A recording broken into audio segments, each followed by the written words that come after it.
ನೋಡಿ ಮೈದಾ ಹಿಟ್ಟನ್ನ ಚೆನ್ನಾಗಿ ನೆನೆಸಿ ಮ್ಯಾರಿನೇಟ್ ಮಾಡಿದ್ದೀನಿ. ಸೊ ಇದು 10 ನಿಮಿಷ ನೆನೀರಿ. ನೋಡಿ ಮೊದಲಿಗೆ ಸ್ಟವ್ ಆನ್ ಮಾಡಿಕೊಂಡು ಅದ್ರ ಮೇಲೆ ಕಡಾಯಿ ಇಡ್ತೀನಿ. ನೋಡಿ ಕಡಾಯಿ ಬಿಸಿ ಆಗಿದೆ. ಈಗ 1-2 ಟೇಬಲ್ ಸ್ಪೂನ್ ಎಣ್ಣೆ ಹಾಕೊಳ್ತೀನಿ. ನೋಡಿ ಎಣ್ಣೆ ಬಿಸಿ ಆಗಿದ ಕೂಡಲೇ ಜೀರಿಗೆ ಹಾಕೊಳ್ತೀನಿ. ಜೀರಿಗೆ ಫ್ರೈ ಆಗಿದ ಕೂಡಲೇ ಬೆಳ್ಳುಳ್ಳಿನ ಹಾಕೊಳ್ತೀನಿ. ಬೆಳ್ಳುಳ್ಳಿ ಹಾಕಿದ ಕೂಡಲೇ ಈರುಳ್ಳಿನ ಹಾಕೊಳ್ತೀನಿ. ಈರುಳ್ಳಿ ಚೆನ್ನಾಗಿ ಫ್ರೈ ಆಗಲಿ. ನಾವು ಯಾವಾಗ ಹೇಳೋ ಥರನೇ ಸಾಲ್ಟ್ ಸ್ವಲ್ಪ ಹಾಕೊಳ್ಳೋಣ, ಈರುಳ್ಳಿ ಬೇಗ ಬೇಯಕ್ಕೆ. ನೋಡಿ ಈರುಳ್ಳಿ ಚೆನ್ನಾಗಿ ಗೋಲ್ಡನ್ ಕಲರ್ ಬಂದಿದೆ. ಈಗ ಕಟ್ ಮಾಡಿ ಇಟ್ಕೊಂಡಿರೋಂಥ ಮೆಣಸಿನ್ಕಾಯಿ ಹಾಕೊಳ್ಳೋಣ. ಇದು 1-2 ನಿಮಿಷ ಫ್ರೈ ಮಾಡ್ಕೊಳ್ಳೋಣ. ನೋಡಿ ಹಸಿ ಮೆಣಸಿನ್ಕಾಯಿ 2 ನಿಮಿಷ ಆಗಿದೆ. ಇವಾಗ ಕರಿಬೇವು ಹಾಕೊಳ್ಳೋಣ. ಕರಿಬೇವು ಹಾಕೊಂಡು 1-2 ನಿಮಿಷ ಫ್ರೈ ಮಾಡ್ಕೊಳ್ಳೋಣ. ನೋಡಿ ಎಷ್ಟು ಕಲರ್ಫುಲ್ ಆಗಿ ಬಂದಿದೆ. ನಾವು ಯಾವುದೇ ಅಡುಗೆ ಆಗಲಿ ಪ್ರೀತಿಯಿಂದ ಅಡುಗೆ ಮಾಡಿದ್ರೆ ಸಿಂಪಲ್ ಆಗಿರೋ ಅಡುಗೆನೂ ಸೂಪರ್ ಆಗಿರುತ್ತೆ. ಏನಂತೀರಾ? ನೋಡಿ ಚೆನ್ನಾಗಿ ಫ್ರೈ ಆಗಿದೆ. ಈಗ ನಾವು ಕಟ್ ಮಾಡಿ ಇಟ್ಕೊಂಡಿರೋ ಕ್ಯಾಪ್ಸಿಕಮ್ಮು, ಕ್ಯಾಬೇಜು, ಕ್ಯಾರೆಟ್ನ ಇದರಲ್ಲಿ ಹಾಕೊಳ್ಳೋಣ.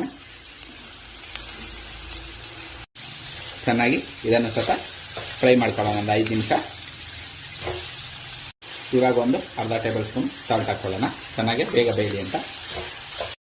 ನಿಮ್ಗೆ ಯಾರ ಮೇಲಾದ್ರೂ ಕೋಪ ಇದ್ರೆ ಹಿಂಗಿದ್ದು ಹೈ ಫ್ಲೇಮಲ್ಲಿ ಇಟ್ಕೊಂಡು ಚೆನ್ನಾಗಿ ಅವ್ರು ನೆನೆಸ್ಕೊಂಡು ತಿಳ್ಸಿ ಕೋಪ ಎಲ್ಲ ಕಡಿಮೆ ಆಗುತ್ತೆ. ಏನಂತೀರಾ? ನೋಡಿ ಚೆನ್ನಾಗಿ ಬೆಂದಿದೆ. ಈಗ ಅರ್ಧ ಟೇಬಲ್ ಸ್ಪೂನ್ ಮೆಣಸಿನ ಪುಡಿ ಹಾಕೊಳ್ಳೋಣ. ಅರ್ಧ ಟೇಬಲ್ ಸ್ಪೂನು ಧನಿಯಾ ಪುಡಿ. ನೋಡಿ ಚೆನ್ನಾಗಿ ನೀರು ಬಿಟ್ಕೊಂಡು ಬೇಯ್ತಿದೆ, ಹಸಿ ವಾಸನೆ ಎಲ್ಲ ಹೋಗಲಿ. ಮಕ್ಕಳು ತಿನ್ನೋದ್ರಿಂದ ಖಾರ ಕಡಿಮೆ ಹಾಕೊಂಡಿದ್ದೀನಿ. ಇದು ಲಂಚ್ ಬಾಕ್ಸ್ಗಂತೂ ತುಂಬ ಒಳ್ಳೆ ರೆಸಿಪಿ, ತುಂಬ ಇಷ್ಟಪಟ್ಟು ಮಕ್ಕಳು ತಿಂತಾರೆ. ಸಮೋಸ ಥರ ಇರುತ್ತೆ. 1/4 ಟೇಬಲ್ ಸ್ಪೂನ್ ಗರಂ ಮಸಾಲ ಹಾಕ್ಕೊಳ್ತೀನಿ. ಚೆನ್ನಾಗಿ ಫ್ರೈ ಮಾಡಿಕೊಂಡು ಲಿಡ್ ಕ್ಲೋಸ್ ಮಾಡಿ 5 ನಿಮಿಷ ಬೇಯಿಸ್ಕೊಳ್ಳೋಣ.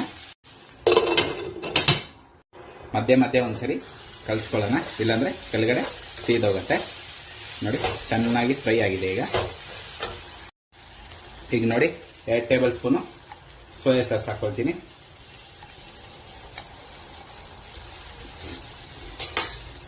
ನೋಡಿ ಈಗ ಸಾಲ್ಟ್ ಒಂದ್ಸರಿ ಚೆಕ್ ಮಾಡಿಕೊಂಡು ಬೆಂದಿದೆ ಇಲ್ವಾ ಅಂತ ಚೆಕ್ ಮಾಡ್ಕೊಳ್ಳೋಣ. ಚೆನ್ನಾಗಿ ಬೆಂದಿದೆ. ಈಗ ನಾವು ಸ್ಟವ್ ಆಫ್ ಮಾಡ್ಕೊಳ್ಳೋಣ. ನೋಡಿ ಎಷ್ಟು ಕಲರ್ಫುಲ್ ಆಗಿ ಬಂದಿದೆ. ಒಳ್ಳೆ ಬೇಕರಿಯಲ್ಲಿ ಸಿಗೋ ಪಪ್ಸ್ ಥರ ಬಂದಿದೆ. ಸೊ ಇದನ್ನು ಲೋ ಫ್ಲೇಮಲ್ಲಿ ಇಟ್ಕೊಂಡ್ರೆ ತುಂಬ ಚೆನ್ನಾಗಿ ಬರುತ್ತೆ. ನೋಡಿ ಚೆನ್ನಾಗಿ ಫ್ರೈ ಆಗಿದೆ.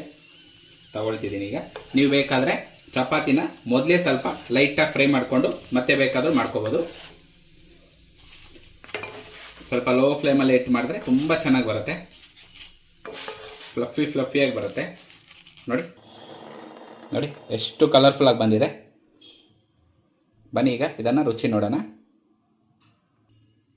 ನೋಡಿ ಈಗ ಇದನ್ನು ಟೇಸ್ಟ್ ನೋಡೋಣ. ಬನ್ನಿ ಈಗ ಟೊಮೆಟೊ ಕೆಚಪ್ ಒಂದಿಗೆ ಟೇಸ್ಟ್ ನೋಡೋಣ. ನೋಡಿ ಟೇಸ್ಟ್ ಅಂತೂ ಅಲ್ಟಿಮೇಟ್ ಆಗಿದೆ. ನೀವು ಕೂಡ ಈ ರೆಸಿಪಿನ ಮನೆಯಲ್ಲಿ ಟ್ರೈ ಮಾಡಿ ನೋಡಿ. ಹೇಗಿದೆ ಅನ್ನೋದು ಕಮೆಂಟ್ ಮೂಲಕ ತಿಳಿಸೋದಂತ ಮರಿಬೇಡಿ. Thanks for watching.